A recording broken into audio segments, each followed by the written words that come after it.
Mauro César, bem-vindo ao Bate-Pronto da Jovem Pan. São Paulo e Flamengo que se enfrentaram no fim de semana pela pré-temporada nos Estados Unidos. Enquanto o Flamengo permaneceu lá realizando essa pré-temporada com o grupo principal com o Felipe Luiz, os garotos jogaram no Campeonato Carioca. O Flamengo é o penúltimo colocado do Campeonato Carioca.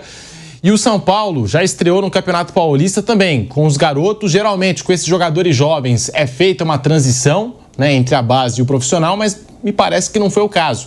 Esses jogadores do São Paulo que entraram ontem foi mais para tapar o buraco ali, jogadores faltando, né, compor o elenco. E no caso do Flamengo, Mauro, eu até vi alguns comentários seus nesse sentido, porque parece também que a gestão que o Flamengo vem fazendo com esses garotos não é a mais adequada, né, para esse momento. O Flamengo é o penúltimo colocado e são atuações muito ruins, né, desastrosas desse time do Flamengo que já começou o ano, pelo menos no estadual, Mauro. Boa tarde a todos. Eu acho que, assim, no caso específico, o Flamengo acho que fez pior que o São Paulo. Porque o Flamengo fragmentou toda a sua base, colocou um time sub-17 praticamente na Copa São Paulo, o time foi eliminado. Colocou alguns jogadores selecionados pelo treinador, como aqueles que ele tem mais interesse, lá nos Estados Unidos com os profissionais, e o que sobrou foi para o Campeonato Carioca. E esses que sobraram ainda tiveram os reforços, entre aspas, do Carlinhos, meu Deus, do Pablo, Nossa Senhora, e do Thiaguinho, pelo amor de Deus. Assim, 3 jogadores que não vão ficar, que não faz o menor sentido, inclusive, que eles sejam utilizados, nada acrescentam, não passam tranquilidade, experiência, liderança, tecnicamente eles erram, eles não acertam, eles erram mais que acertam. Enfim, fica pior do que se fosse a base mesmo, os melhores jogadores todos reunidos e bem treinados. O trabalho do técnico que está no Campeonato Carioca, o Kleber dos Santos, que voltou ao clube em outubro, ele já trabalhou lá alguns anos antes. É um desastre, assim, o time que o Flamengo está jogando no estadual é péssimo, é uma coisa, assim, é uma exposição dos garotos, porque não tem como se destacar naquele time. Você põe aqueles garotos naquele time, o cara vai se dar mal, ele vai se expor, porque não tem como, ninguém se destaca. Então são jogadores jovens, alguns já foram até aproveitados pelo Felipe Luiz, e que estão expostos. Eu acho que a programação poderia ter sido um pouco diferente.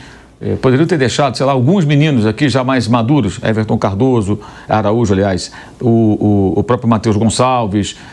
Poderiam ter ficado alguns jogadores no Brasil para dar uma reforçada no time do Carioca.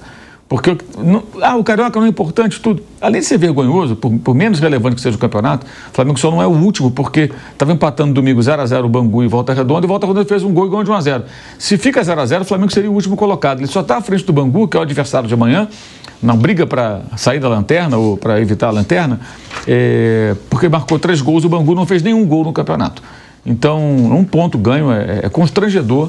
E os garotos estão expostos, porque o time é muito mal comandado, muito mal treinado, o time não tem nenhum conteúdo. E, claro, mesmo que o cara tenha potencial, entra num time desse, ele vai se afundar junto com os outros. Então, acho que foi uma programação desastrosa. É herança, sim, da gestão anterior, do Rodolfo Landim. A excursão aos Estados Unidos, muito controversa, né, porque não tinha uma grande cota e tudo mais. Eu acho também que é bem discutível essa viagem. Mas a programação, a distribuição dos atletas foi opção do José Boto, do Felipe Luiz, de quem está hoje no comando do futebol. Eu acho que não foi legal. Aí você pega um caso como o do Lohan, jogando naquele time, ele não vai se destacar. Olha lá, o Guilherme, que já jogou até no profissional, a mesma coisa. O Cleiton jogando mal a beça com o Pablo. Domingo, contra o São Paulo, jogou melhor. Porque você está num time mais organizado, treinado pelo Felipe Luiz, um time com alguns reservas, mas os profissionais estão em campo ali com ele, não um monte de garotos. E o Pablo foi emprestado ao Botafogo, ele jogou minutos na temporada passada, ele estava um ano praticamente sem jogar, de repente, ô Cleiton, você vai jogar com o Pablo aqui. Nossa, não está dando certo. Óbvio que não está dando certo. Então, acho que a preparação do Flamengo é ainda pior. Assim, foi um desastre, está sendo um desastre. E amanhã tem um outro jogo com esse time, contra o próprio Bangu, quer dizer, eles nem tiveram, assim, alguma medida. Pô, vamos pegar uns 3 ou 4 aqui, mandar lá para São Luís do Maranhão, o jogo vai ser lá, como foi no domingo passado, contra o Nova Iguaçu, para dar uma encorpada nesse time. Então, acho que os meninos estão muito expostos, acho que não é razoável, não é justo fazer qualquer avaliação desses garotos por esse time, onde eles estão reunidos. Porque o time coletivamente é muito ruim. E tem muito torcedor que já acha que todos são ruins. Ninguém presta, a base é a pior da história. Cascata, não é isso. Assim, você pega, por exemplo, o Ryan Lucas, volante, 20 anos, fez agora no dia 3 de janeiro. Está se afundando no meio dos outros. É um jogador já com idade para o profissional, já estourando de idade. Aí pega lá o Pablo, Pablo Lucas, né, que jogou domingo, tem 17, faz 18 em abril. fez algumas jogadas contra o São Paulo, o pessoal gostou, elogiou, não fez nada de muito produtivo, mas mostrou personalidade, deu lençol, dominou a bola, mostrou assim, um certo requinte, né? É um jogador talentoso, habilidoso, também é volante. Quem foi para a roubada que ficou na boa? Claro que quem foi para os Estados Unidos ficou na boa. Já entrou alguns minutos do segundo tempo, jogou com os profissionais, mostrou ali algum recurso, deixou uma imagem positiva. O outro jogando num time totalmente bagunçado, coitado, ele se afunda. Ele e todos os outros. Só para citar 2 jogadores que são da mesma posição. Como é que vai ser o futuro? A gente não sabe. Aí numa dessas, você negocia mal um jogador desse, desvaloriza um jogador. Eu achei péssimo até agora essa programação, totalmente desastrada. Um negócio horroroso, horroroso, horroroso. E, assim, não justifica com a viagem dos Estados Unidos. Para fazer um jogo com o São Paulo, não precisava ter tanto jogador lá. Era tão necessário trocar todo mundo no segundo tempo? Será que seria tão necessário? Ou então, deixar um time melhor e levar alguns garotos, digamos assim, secundários, né, para compor ali alguns minutos contra o São Paulo. Mas deixar o melhor da base, o melhor possível para jogar o Carioca. Como no ano passado, que era um time também da base, o técnico era o Mário Jorge, que foi embora, foi lá para o Oriente Médio, e o time competia, empatou um jogo, ganhou os outros. Fez acho que 3 jogos, não falha a memória, né? O Tite viajou para os Estados Unidos e ele ficou com o time e não fez vergonha. Agora está um vexame, mas acho que os meninos estão muito expostos. Muito esporte. E hoje, nessa era de redes sociais, assim, a torcida, os torcedores, assim, as pessoas são sádicas, né? Sim. O cara vê o garoto jogando ali, o garoto erra um passe, tudo, visivelmente fez nervoso, ou num time que não tem conjunto nenhum, é bagre, não serve, a pior base da história, tem que mandar embora todo mundo. Cara, o garoto vê isso, a família vê e tal, o moleque se abate. Aí você pega o moleque, às vezes, bom de bola, com potencial, se afunda no meio daquela bagunça técnica e tática daquele time. Amanhã vai embora por preço de banana e aparece daqui a não sei quanto tempo. Esse garoto era dado, o clube e tal, foi revelado. Isso é muito duro. Até eu costumo dizer o seguinte, essas pessoas que vão fazer esse tipo de avaliação, né, na rede social com garotos de 18 anos, 17 anos, 19 anos, elas devem ser fantásticas nos seus respectivos trabalhos, né? Com 15, 16 anos já começaram a trabalhar, já eram os melhores. Eram fantásticos, não erram. Eles não erram, não importa a profissão do cara. Eles não erram. Gente, é jogador em formação. Alguns estouram com pouca idade. O Estevão é um fenômeno, 17 anos, jogando melhor que todos os marmanjos do time do Palmeiras, carregando nas costas. Mas isso não é o normal. Isso é a exceção. A regra é o garoto evoluir, amadurecer e explodir um pouco mais adiante, né? E você tem que ter um pouco de paciência, entendimento e eu acho que evitar a exposição, porque quando joga na base, pouca gente vê, né? Só quem realmente é interessado no futebol de base, mesmo com transmissão sub-20, sub-17, passa na televisão e tal, mas a audiência é pequena. Quem vê aquele jogo são poucas pessoas. Quando é o profissional, mesmo sendo time reserva, time C, time D, muito mais gente vê. A cobertura da mídia é muito maior e, evidentemente, quando a coisa vai mal, eles ficam expostos. Assim, é uma exposição terrível. Eu estou achando isso muito ruim, um começo muito ruim. Eu achei que esse início de trabalho, essas escolhas do Boto, né, junto com o Felipe Luiz, né, foram os dois, me parece, obviamente, né, acho que eles não foram bem. E o Boto ficou lá dos Estados Unidos. Também acho que ele deveria ter se distribuído um pouquinho, né? Um tempo lá, um tempo acompanhando os garotos. É importante ele estar do lado. Ele é o chefe do futebol, gente. Aí está lá nos Estados Unidos e tal, com o time principal. Aí a garotada com um técnico que se mostra até aqui muito fraco, com todo respeito. O trabalho dele é muito fraco até aqui. Ele é ex-auxiliar do Zé Ricardo, inclusive. Não, vocês se viram aí. Só que o jogo está sendo transmitido para todo mundo e todo mundo está vendo. Amanhã, 7 da noite, é Flamengo e Bangu. Não importa se é o time C ou o time D. Se perder, é a lanterna. Pô, que lindo, hein? Lanterna do campeonato? Carioca? Pô, é dozinho. 2 derrotas para Boa Vista e Nova Iguaçu, um empate com o Madureira. O Flamengo é o penúltimo colocado do Campeonato Carioca. E a gente tem aqui, o Bangu já, a programação do Flamengo. Como disse o Mauro, amanhã às 19 horas tem o Volta Redonda depois, Sampaio Correia, e aí já tem a final da Supercopa, né? São 3 jogos de Campeonato Carioca até a final da Supercopa do Brasil contra o Botafogo. Fábio Piperno, essa gestão aí do Flamengo, esse planejamento que o Flamengo fez para a temporada 25, pelo menos nesse início de temporada, como disse o Mauro, né?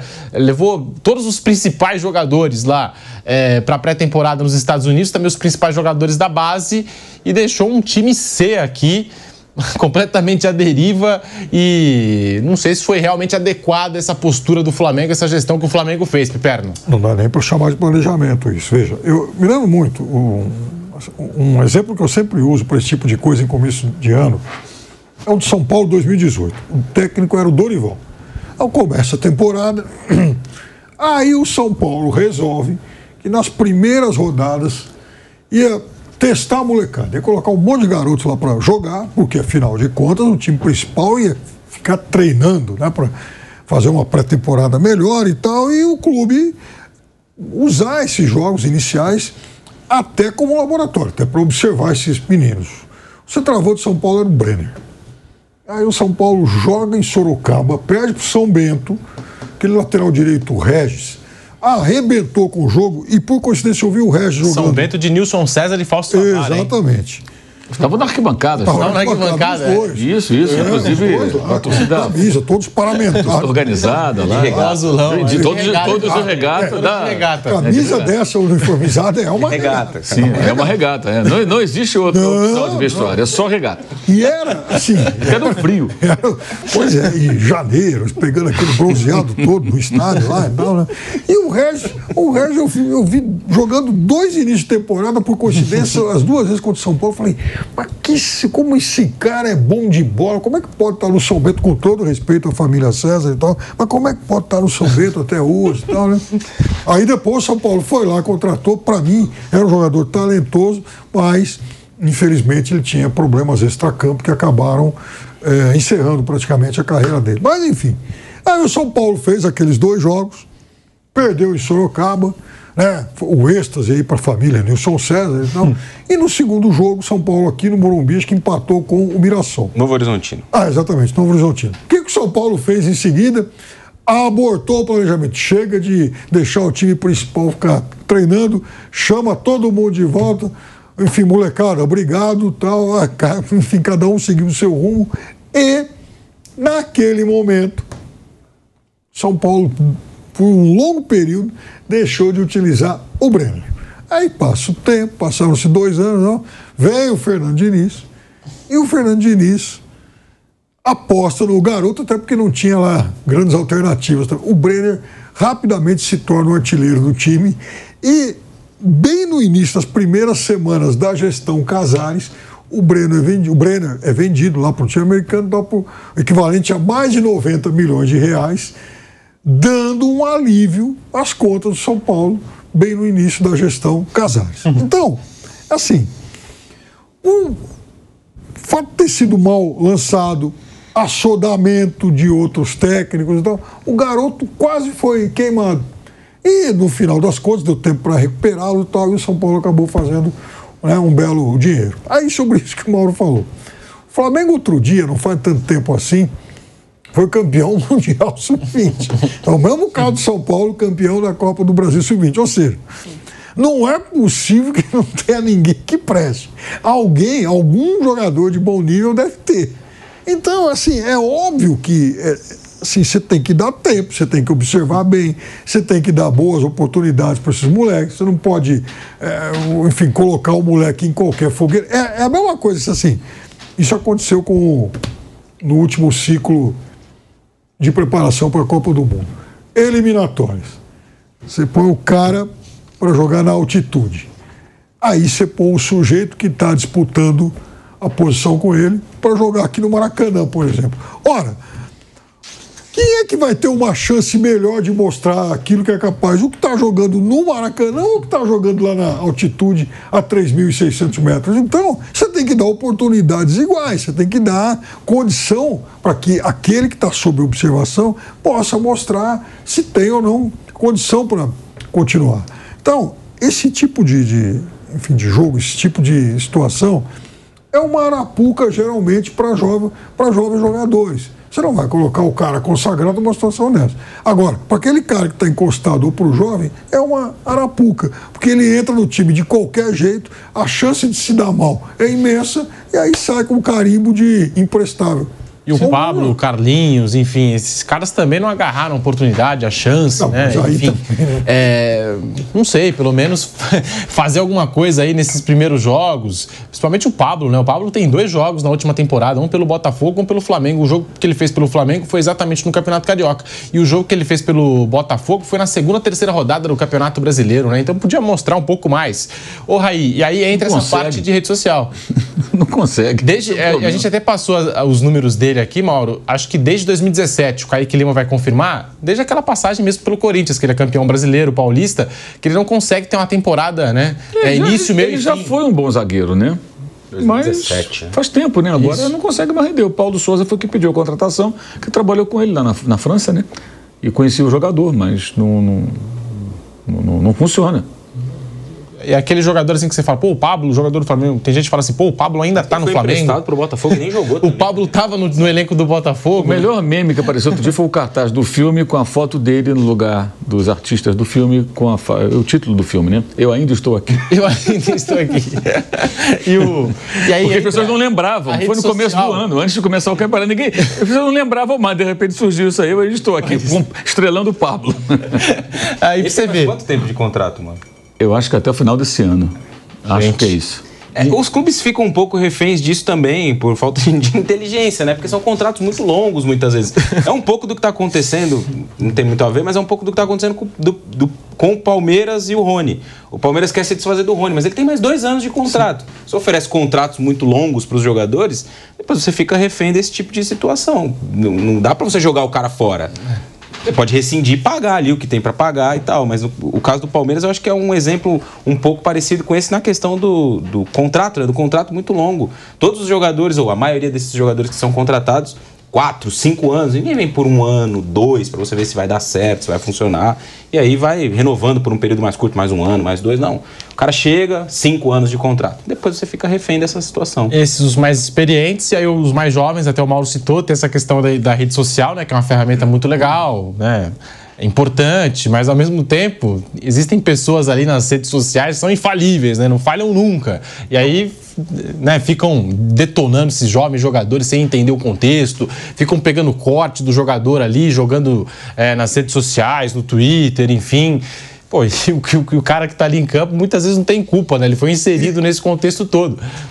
E o caso do Rony, o Rony, nesse caso que o Raí citou também, mas o Rony tem que sair do Palmeiras, não vai aguentar pressão. Gente, ele tem um contrato de 2 anos e ganhando super bem, e é direito dele, o Palmeiras renovou com ele. Aí você tem... Como se o Rony tivesse algum tipo de culpa. Culpa é quem está pagando o salário, quem decidiu renovar o contrato. Aí você tem que perguntar para cada um aí que critica o seguinte: bom, tudo bem, então você acha que o Rony tem que ir embora, que o Rony é um folgado porque não vai embora? Então a pergunta que eu faço para você é o seguinte: você aceitaria um contrato, uma oferta de trabalho para ganhar menos de uma empresa pior? Não. Então, quem é que aceitaria isso? Você chega, João Mané, você que está xingando o Rony em rede social, vamos imaginar que você seja bancário, professor, engenheiro, pedreiro e tal.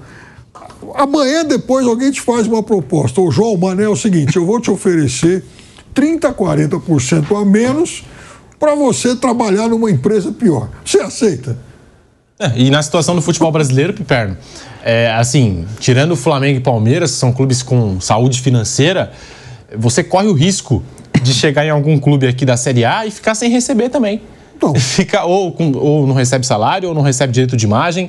Alguma coisa pode atrasar no meio do caminho. Então o jogador também fica naquela, eu vou trocar essa estabilidade que eu tenho aqui, vou trocar essa estabilidade para correr risco contra o clube brasileiro. O Palmeiras, ele sabe que isso não vai acontecer. A gente fala do Corinthians, o Corinthians devendo aí para jogadores que já passaram pelo clube há anos, né? E ainda não receberam do Corinthians, né? Que entram na justiça. A gente até passou outro dia aqui o Gil e o Renato Augusto, né? Os dois jogaram juntos e entraram juntos na justiça, quase no mesmo dia, né? Para processar o Corinthians. Tem um monte de balanço de clube que acaba virando peça de humor. E eu, honestamente, eu tenho paciência para ler um monte, porque eu acho extremamente divertido. Porque tem aquela coluna lá que eles acabam detalhando as dívidas as renegociações que eles fizeram com um monte de jogadores. Então, aí você começa a olhar e fala, nossa, mas para esse cara também eles estão devendo. Aquele jogador, né, de nível bem inferior, que o clube contratou 8, 10 anos atrás, mas não conseguiu pagar nem esse tipo de jogador. Uma vez, estava vendo um balanço de São Paulo, não sei se de São Paulo do Corinthians.